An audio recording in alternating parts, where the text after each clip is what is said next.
Videografi fotografi itu adalah masalah taste, jadi itu masalah kebiasaan.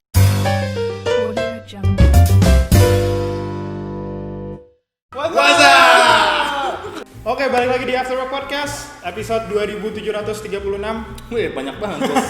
Kali ini gue kedatangan tamu spesial banget. Tapi sebelum gue mulai, gue mau ngasih tau kita ada sponsor. Pertama kita ada Kopi MPC.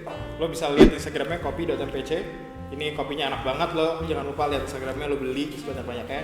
Yang kedua, gue dapet baju sama topi dari Caps Lock. Lo harus lihat Instagramnya _Caps Lock _ itu lo harus lihat Instagramnya, lo beli juga. Keren banget gue pakai baju gini. Gue juga mau dong. Kasih ntar gue kasih gue ntar ya. Oke, kali ini gue kedatangan tamu yang terkenal banget di dunia editing. Kita kedatangan tamu the one and only Dere Jeder. Ada nama nanti. Ini Instagramnya Dere Jeder.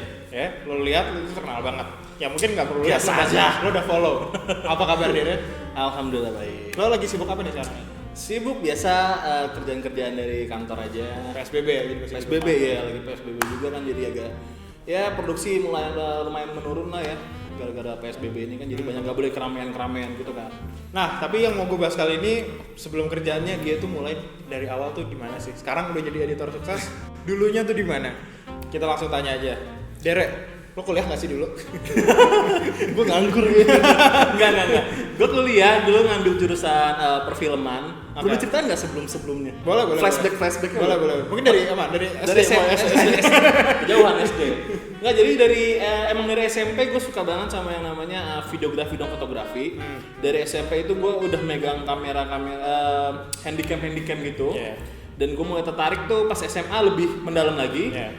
Dimana waktu dulu SMA tuh sering ada lomba-lomba video gitu kan, antar kelas gitu kan. Talentnya gue waktu itu. Nah ya talentnya dia, kamera juga nggak kamera dia soalnya. Dulu DSLR tuh udah paling keren soalnya. Nah kemudian dari SMA itulah gue berpikir untuk ngambil lebih dalam lagi. Lo masih ada video-video SMA nggak? SMA, aduh. Nggak tahu. Ntar kita cari gitu. Terus termunculnya ada.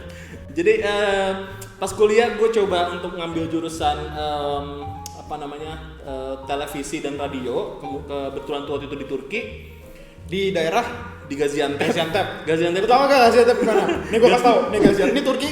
Gaziantep sebelah mana? Di bawah perbatasan Suriah langsung. Nah, jadi lo sering dengar rudal tuh. Nah itu dia.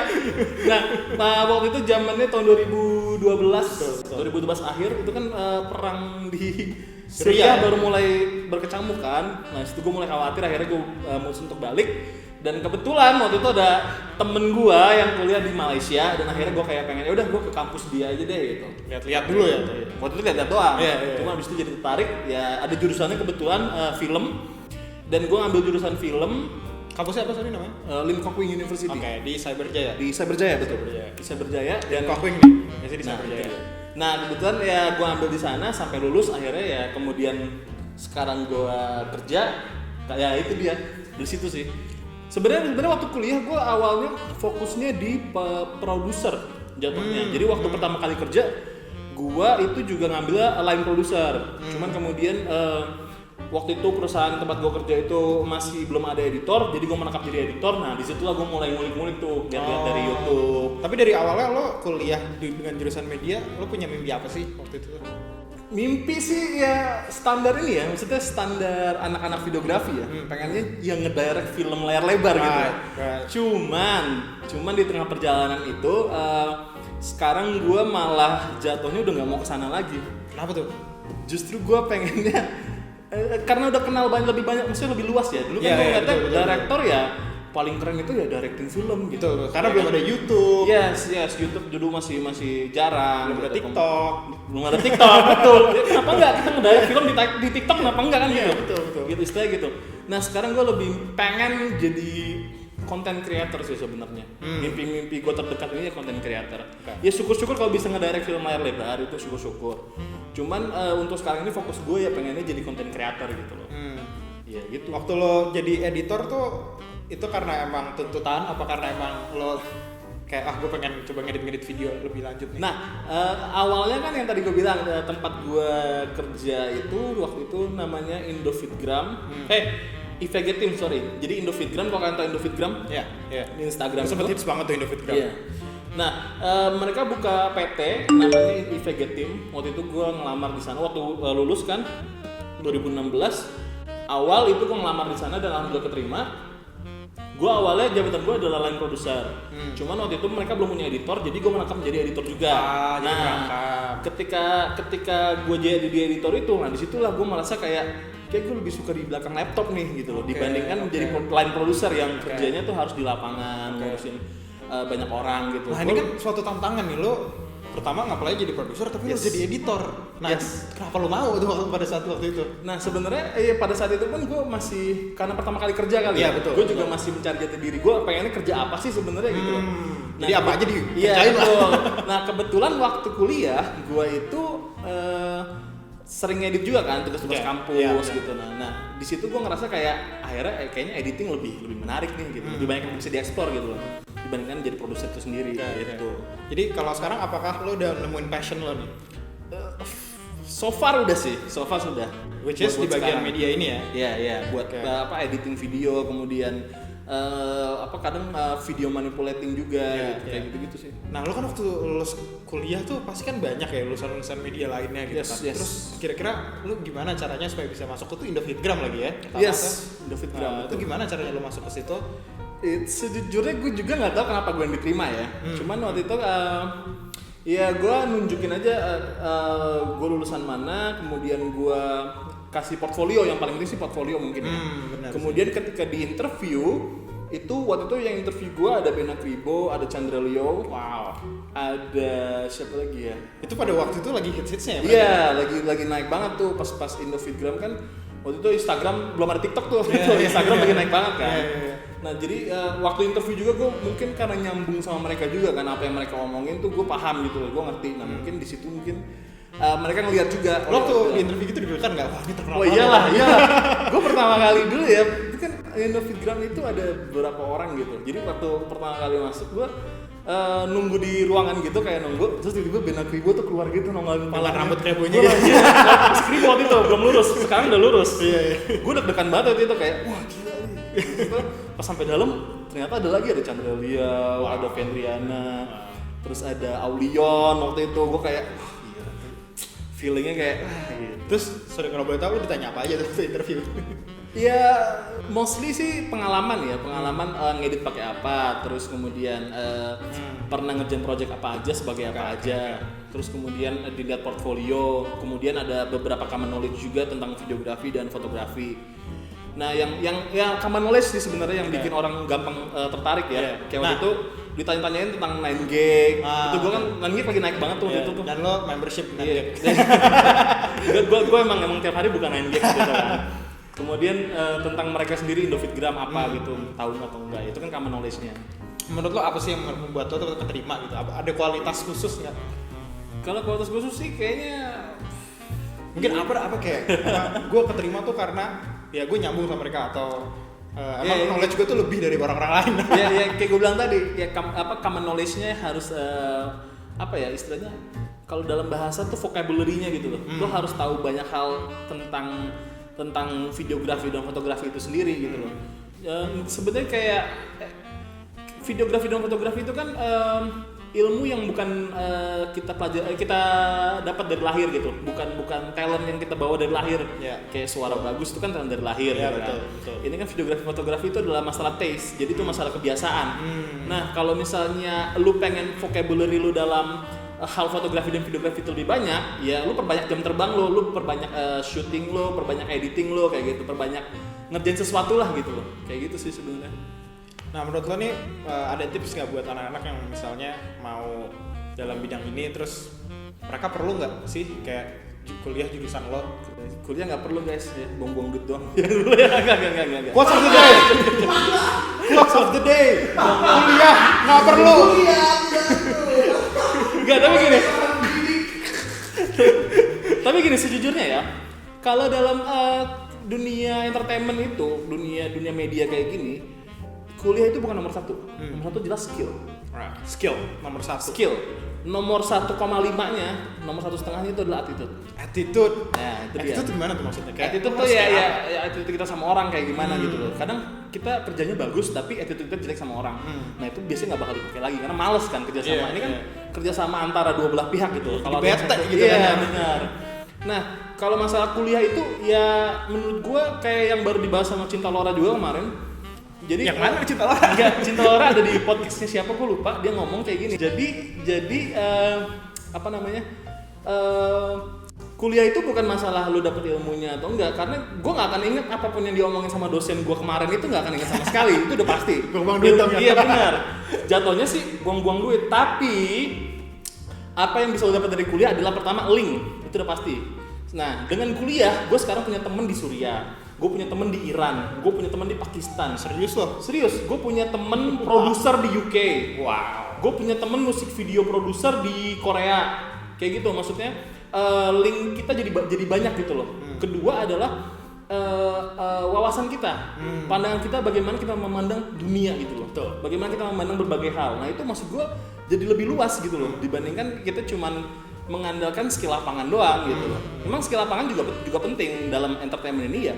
Skill lapangan justru yang paling dilihat sebenarnya gitu loh. Cuman apa salahnya kita punya common knowledge yang jauh lebih luas daripada kita nggak kuliah gitu. Sebenarnya juga kalau menurut gue ya, membuka wawasan tuh nggak perlu keluar negeri, lu cukup baca buku. Kalau misalnya nggak bisa keluar negeri kan lu cukup baca buku. Itu juga bisa. Baca culture. Dan itu cukup membantu sih menurut gue untuk membuka wawasan ya. Cuman linknya kan nggak dapet kalau itu. Nah itu dia.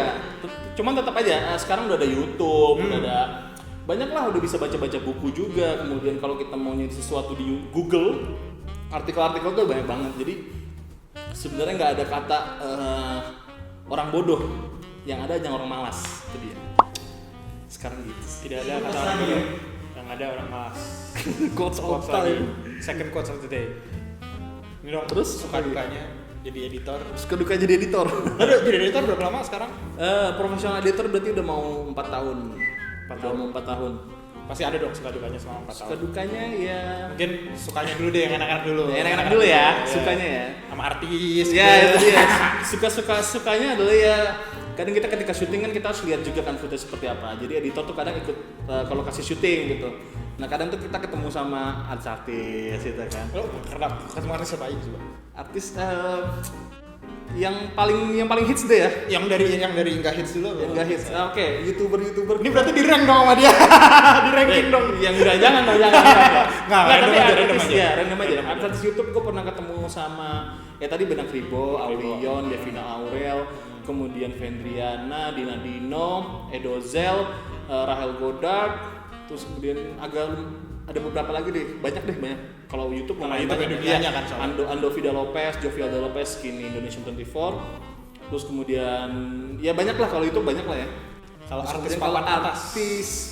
Kalau artis itu gue pernah ketemu waktu premier film justru. Jadi iya. kalau di YouTube kan kadang-kadang ada masuk beberapa kerjaan yang emang kita promo film kan. Kalau kerja bareng gitu. Kalau kerja bareng gue pernah sama BCL, pernah kemudian sama Joe Taslim. Wow, Joe Taslim cuy. Gue paling sering ketemu itu waktu itu karena project film bareng juga sama Chandra. Dan dia pernah promo film bareng juga, itu Jeffrey Nicole. Dan kalau artis luarnya itu gue pernah ketemu Tom Holland. Wow. Ketemu tapi ini nggak kerja bareng, ketemu doang. Gue inget waktu di Bali nih. Iya, waktu di Bali. Tom Holland sama Chris Hemsworth. Gila cuy. Tuh. Gila. Nah itu makanya maksud gue, itu sukanya ya waktu jadi editor ya. Ya maksud gue lumayan lah gitu loh.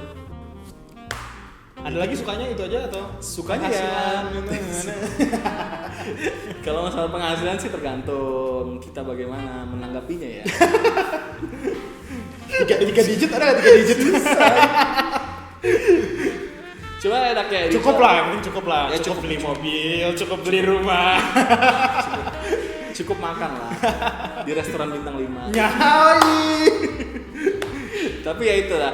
Maksud gua sebenarnya gini, ketika kita menjadi seorang editor, menurut gua kalau kita ngomongin uang kita nggak akan bisa puas, nggak akan pernah puas. Karena angka itu bisa naik terus gitu.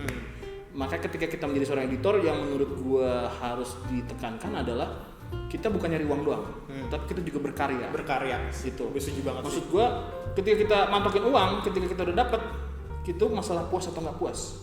Tapi kalau masalah karya itu kan masalah sesuatu yang nggak bisa habis. Betul. Itu skill, itu kebanggaan seumur hidup. Kepuasan sendiri gitu. Iya benar.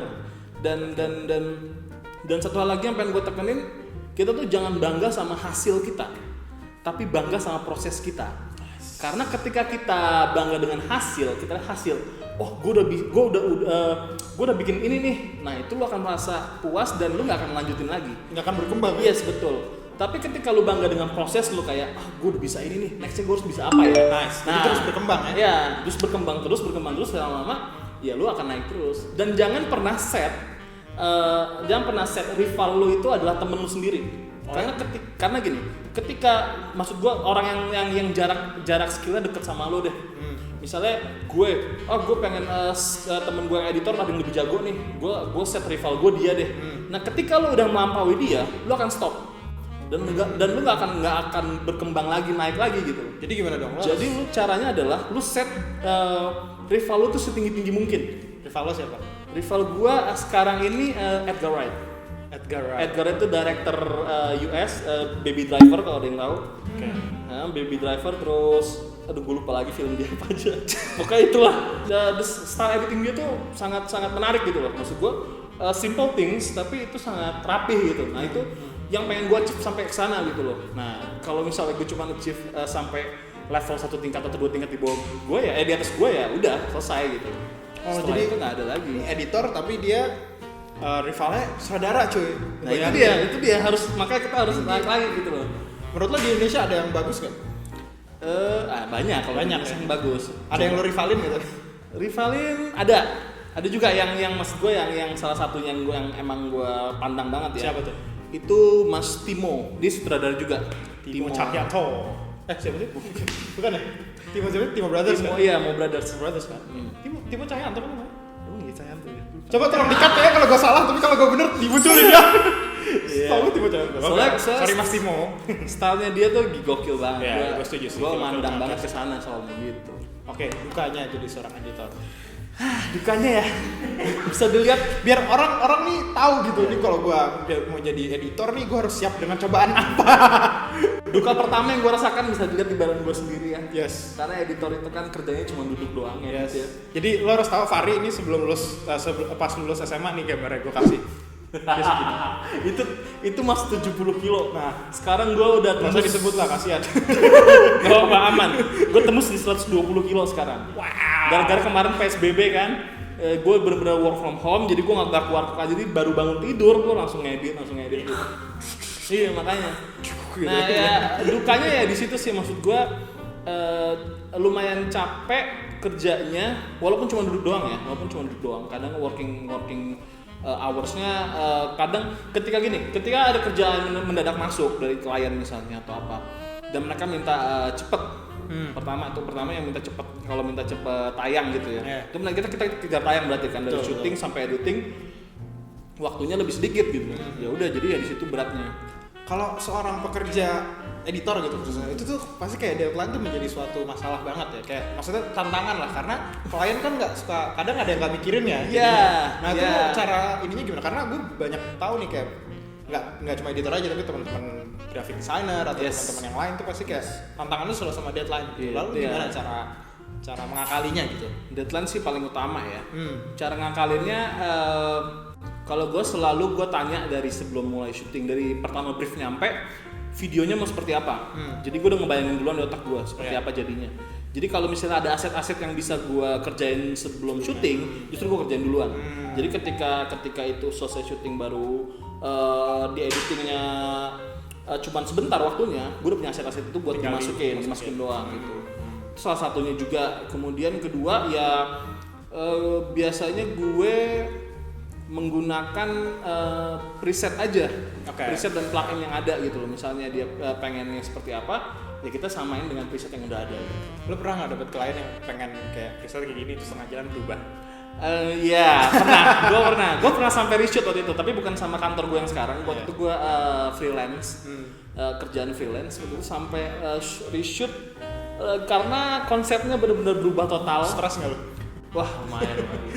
Masalahnya kalau misalnya misalnya bayarannya nambah nggak apa-apa. Ini masalahnya bayarannya sama. Iya, biaya produksi. Editor gitu ya. Itu dia makanya. Kita dari tim produksinya juga bingung gitu loh. Ya maksud gua gini sebenarnya. Ya harusnya emang dari ini knowledge buat klien juga ya, maksud buat brand-brand. Buat klien-klien, brand-brand lu dengerin ya. Kalau memang kita sudah deal di awal, misalnya kita deal dengan konsep di awal, itu harus ngikutin konsep itu gitu loh. Entah jadinya seperti apa. Kalau memang melenceng dari konsep, berarti itu kesalahan dari produksi. Cuman kalau misal tiba-tiba pengen ganti ide, ya itu harusnya ada fee-nya lagi. Oh, ada fee-nya lagi, jangan sembarangan lu. Editor tuh mahal. Jangan bayar murah dulu.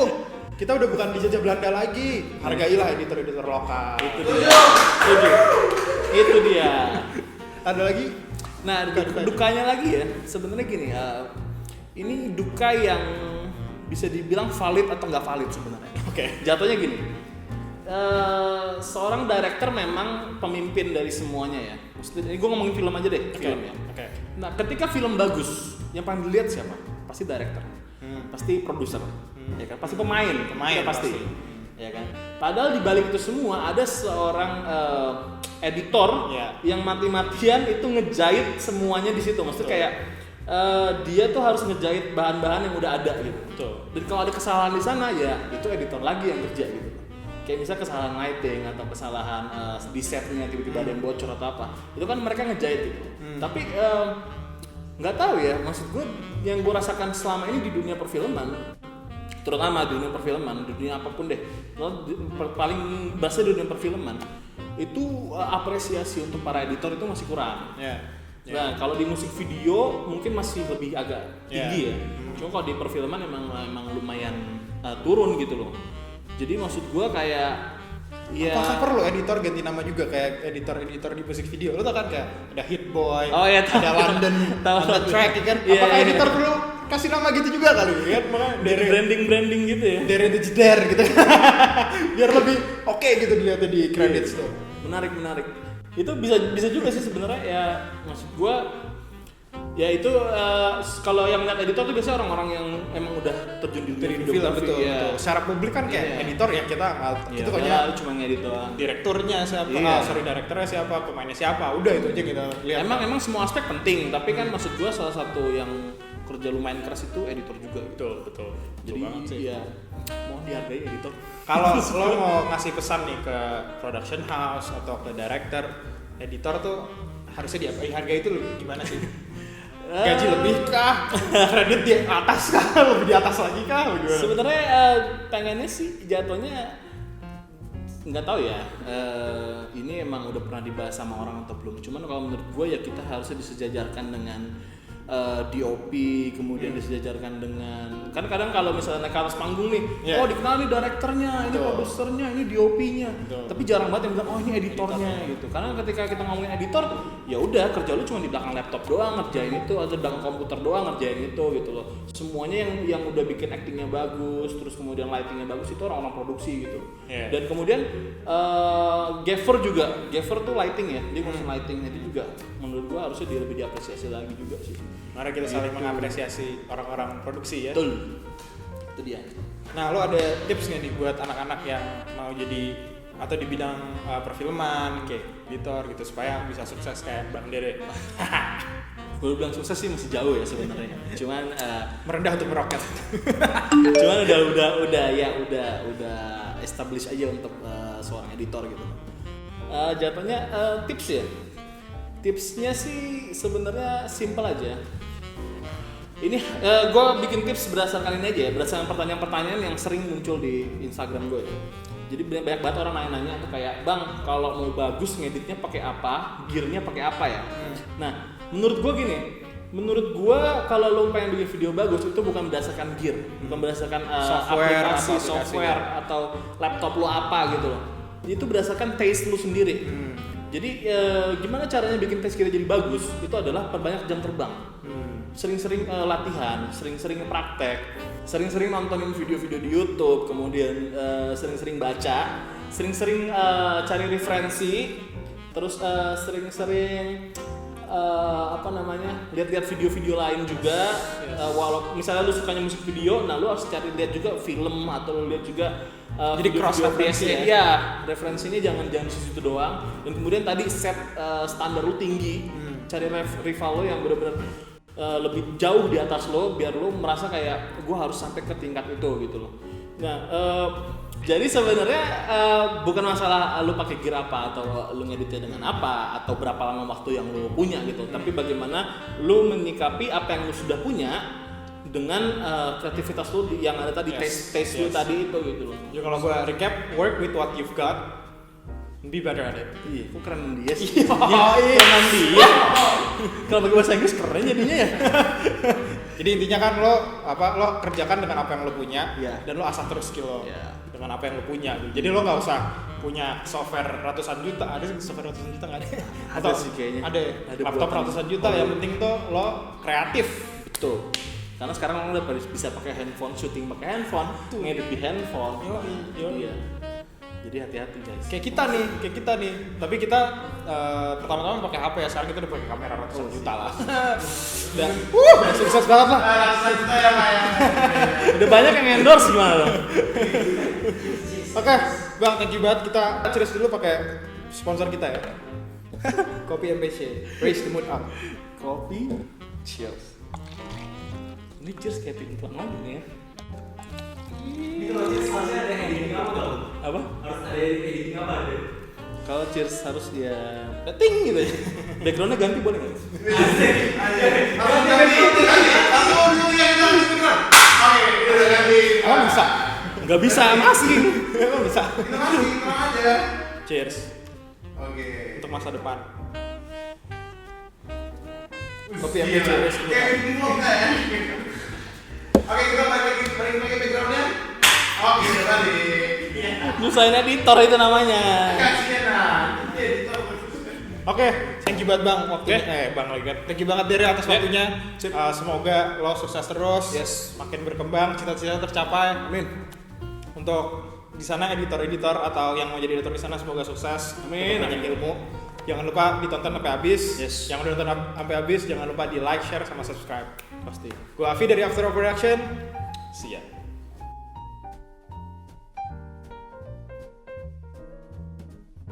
Jadi sebenarnya apa namanya?